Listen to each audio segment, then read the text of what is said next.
Hi friends, అందరికీ నమస్కారం. ఈరోజు వీడియో ఏంటంటే, పురుషుడికి గర్భాశయం చూసి స్టన్. ట్విస్ట్ ఇదే. ఎవరైనా కొత్తగా మన ఛానల్‌కి వచ్చినట్లయితే వెంటనే మన ఛానల్‌ని సబ్స్క్రైబ్ చేయండి. ఇంకా టాపిక్ విషయానికొస్తే, ముజఫర్పూర్‌లోని ఎస్కేఎం సీహెచ్ వద్ద జరిగిన ఈ సంఘటన ప్రస్తుతం అందరినీ షాక్‌కు గురిచేస్తోంది.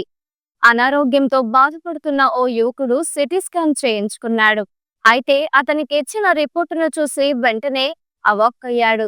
రిపోర్టులో అతని కడుపులో గర్భాశయం, అండాశయాలు ఉన్నట్లు పేర్కొనబడినది. దీనికి సంబంధించిన నివేదిక సోషల్ మీడియాలో వైరల్ గా మారింది.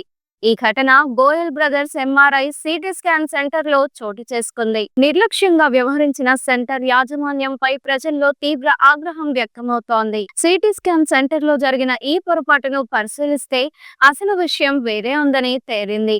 మహిళకు సంబంధించిన మెడికల్ రిపోర్టులో పొరపాటుగా ఒక పురుషుడి పేరు నమోదు చేయడం వల్ల ఈ గందరగోళం ఏర్పడింది. ఈ నిర్లక్ష్యంతో రోగి తీవ్ర మానసిక ఒత్తిడికి గురయ్యాడు. ఈ విషయంలో ఆ సెంటర్ డైరెక్టర్ స్పందిస్తూ ఇది కేవలం ప్రింటింగ్ లోపం మాత్రమేనని వివరణ ఇచ్చుకున్నారు. అయితే రోగి కుటుంబ సభ్యులు ఈ తప్పిదాన్ని మామూలుగా తీసుకునే స్థితిలో లేరు. ఇది ఆసుపత్రి పరీక్షా కేంద్రాల నిర్లక్ష్యానికి నిదర్శనమని ఆరోపిస్తున్నారు. ఇటీవల బీహార్లో వైద్య వ్యవస్థపై అవిశ్వాసం పెరిగే ఘటనలు వరుసగా జరుగుతున్నాయి. ఇదే ప్రాంతంలో గతంలో ఒక వ్యక్తి కాలు విరిగితే ప్లాస్టర్ కు బదులుగా కాటన్ కట్టి పంపించిన సంఘటన వెలుగులోకి వచ్చింది. ఇప్పుడు మరో వైద్య తప్పిదం వెలుగు చూస్తుంది. ఆసుపత్రులు, స్కాన్ సెంటర్లు నిర్లక్ష్యంగా వ్యవహరిస్తున్నాయని, ఇలాంటి పరిస్థితుల్లో రోగుల ప్రాణాలకు ప్రమాదమేనని ప్రజలు ఆందోళన వ్యక్తం చేస్తున్నారు. ఇటువంటి ఘటనలు పునరావృతం కాకుండా ఉండాలంటే కఠిన చర్యలు తీసుకోవాలని, ఎఫెక్టెడ్ వ్యతిరేకంగా సదరు పరీక్షా కేంద్రంపై విచారణ జరిపించాలని కోరుతున్నారు. సోషల్ మీడియాలో ఈ ఘటనపై పెద్ద ఎత్తున చర్చ జరుగుతోంది. పురుషుడికి గర్భాశయం ఉంటుందా అంటూ నెటిజన్లు వ్యంగ్యంగా స్పందిస్తున్నారు.